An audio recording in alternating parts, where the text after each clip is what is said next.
नमस्ते दोस्तों, स्वागत है आपका टिकट टू तमाशा में। तैयार हो जाइए एक ऐसे सफर के लिए जहां हर मोड़ पर एक कहानी है। मंदिर की शांति, समंदर की लहरें, सनसेट का जादू और शॉपिंग का तड़का। चलिए शुरू करते हैं साउथ इंडिया का ये दिल से लिखा एडवेंचर। त्रिवेंद्रम की मिट्टी पे पहला कदम, हवा से आए या जमीन से, ये शहर हर मुसाफिर का स्वागत करता है।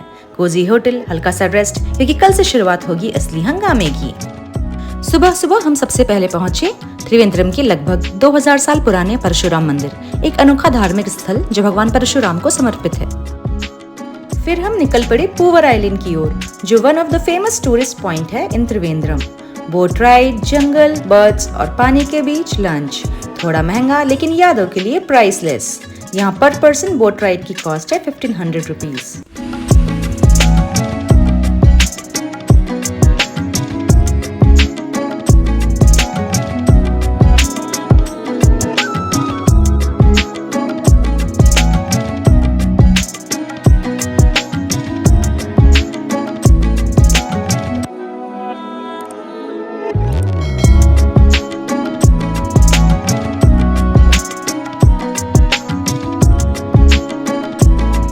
इसके बाद हमारा नेक्स्ट डेस्टिनेशन था कोवलम बीच। नीला समंदर, हवा का नशा और पहाड़ों का बैकड्रॉप, बहुत ही खूबसूरत।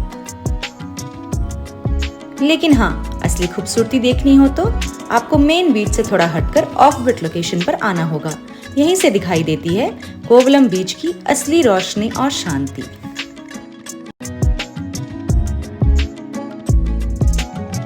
यहाँ से हम पहुंच गए Azhimala Shiva temple and look at that. देखते ही दिल गार्डन गार्डन हो गया। समंदर के किनारे चट्टानों पर बना ये 58 फीट ऊंचा शिव स्टैच्यू अजीमाला टेम्पल की शान है और ये एक मस्ट विजिट स्पॉट है फॉर पीस एंड ब्यूटी।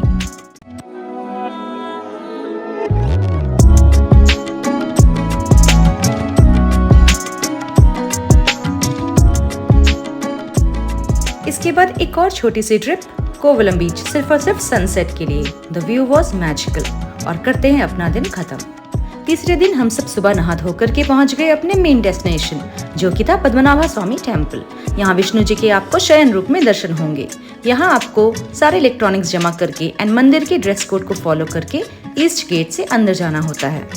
इसके बाद हमारी बारी थी कन्याकुमारी जाने की, जिसके लिए हमने त्रिवेंद्रम से बस पकड़ के कोचुवेली पहुंच गए एंड कोचुवेली से ट्रेन पकड़ के हम पहुंचे कन्याकुमारी।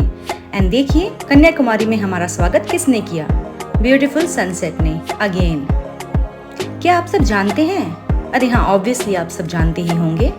कन्याकुमारी ही एक ऐसी जगह है जहां आपको बोथ सनसेट एंड सनराइज एक साथ देखने को मिलेगा। इसके लिए हम सबसे पहले सनसेट पॉइंट पे पहुंच गए एंड वहां से हमने सूरज को डूबते हुए देखा। सनसेट पॉइंट पे खड़े होकर के ऐसा लगा जैसे वक्त रुक ही गया हो। देखिए कितने बेहतरीन नजारे।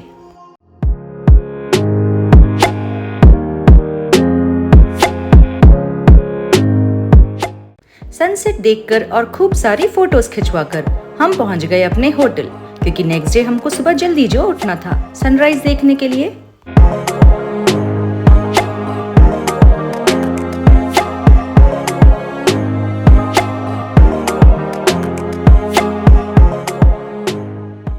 जैसा कि आप सब जानते हैं, कन्याकुमारी तीनों ओर से समंदर से घिरा हुआ है एंड जहाँ ये तीनों समंदर आकर मिलते हैं उसे कहते हैं त्रिवेणी संगम। जी हाँ, ये वही पॉइंट है। और फिर इसके बाद हम फेरी से चले गए विवेकानंद रॉक। समंदर, आसमान एंड तिरुवल्लुवर जी का स्टैच्यू, परफेक्ट कॉम्बो।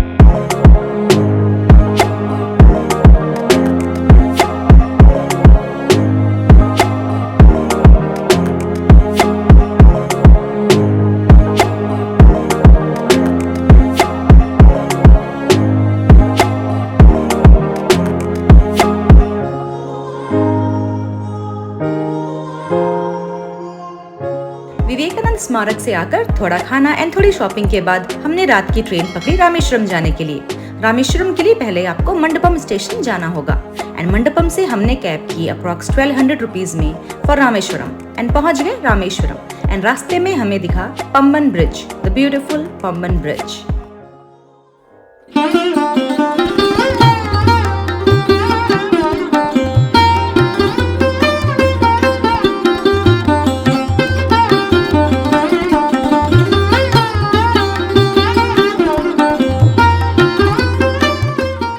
रामेश्वरम पहुंच के होटल में चेक इन करके हम सबसे पहले गए अग्नि तीर्थम। कहा जाता है दर्शन से पहले यहाँ आपको सबसे पहले आकर स्नान करना चाहिए। इसके बाद हम गए 22 कुंडों के स्नान करने के लिए जो मंदिर के अंदर स्थित है। कहा जाता है कि ये जलाशय नहीं है बल्कि आत्म शुद्धि और आध्यात्मिक जागरण के प्रतीक है। हर कुंड का एक अपना एक विशेष महत्व है। ऐसा माना जाता है कि भगवान श्री राम ने रावण के वध के बाद ब्रह्म हत्या का दोष से मुक्ति पाने के लिए इन्हीं कुंडों में स्नान किया था। तभी से ये परंपरा चली आ रही है। क्योंकि गीले कपड़ों में मंदिर के अंदर गर्भगृह में जाने की अनुमति नहीं होती है, इसलिए मंदिर प्रांगण में कपड़े बदलने के लिए जगह बनाया हुआ है जहां आप कपड़े बदल के जा सकते हैं श्री रामलिंगम स्वामी जी के दर्शन करने के लिए। यह टेम्पल एक द्रविडियन स्टाइल में बना हुआ है और ये लॉन्गेस्ट कॉरिडोर है in any Hindu temple, almost 1200 metres long. और ये सिर्फ एक रिलीजियस साइट नहीं है बल्कि एक लिविंग हेरिटेज भी। यहाँ से हम निकले धनुषकोडी की तरफ एंड ये है वो रेलवे स्टेशन के रुइंस जो 1964 के साइक्लोन में पूरी तरह से तबाह हो गए। एंड अब यहाँ सिर्फ एक साइलेंस है जो उस ट्रेजेडी की याद दिलाता है। इसके बाद हम ये सुंदर नज़ारे देखते हुए पहुंचे लास्ट पॉइंट पर। एंड यहाँ से आपको पता है ना, श्रीलंका सिर्फ 27 किलोमीटर दूर है। यहाँ हमने विभीषण जी के आश्रम के दर्शन किए और बस पकड़ ली मदुरई के लिए, again via Pamban bridge, the beautiful, mesmerising and unique Pamban bridge. Madurai पहुंच के होटल में चेक इन करके हम पहुंच गए सीधा मीनाक्षी टेम्पल, माँ मीनाक्षी और सुंदरेश्वर स्वामी के दर्शन करने के लिए। कहते हैं ये मंदिर 2500 साल पुराना है। मदुरई का मीनाक्षी मंदिर एक रंगीन द्रविडियन स्टाइल का चमत्कार है जिसमें 14 गोपुरम है और 1000 पिलर हॉल है। ये मंदिर मीनाक्षी जी और शिव जी के पवित्र मिलन का प्रतीक है। बचपन में इस मंदिर के ऊपर कई बार ऐसे लिखा था बट तब पता नहीं था ये सामने से और भी मनमोहक है। ये सिर्फ दर्शन नहीं, एक अनुभव है। इसके बाद हम चले गए अलगर कोविल टेम्पल। कहते हैं ये मीनाक्षी जी के भाई विष्णु जी को डेडिकेटेड है। ये अलगर हिल्स के बीच में बसा हुआ है। ग्रीन हिल्स, फ्रेश एयर, सब कुछ एक डिवाइन वाइब देता है। बहुत ही मेस्मराइजिंग टेम्पल है ये था हमारे ट्रिप का लास्ट डेस्टिनेशन। इसके बाद हम सब ट्रेन पकड़ के अपने अपने घर को चले गए। अगर आपको ये ट्रिप और ये व्लॉग पसंद आया हो तो please like, share, comment and subscribe.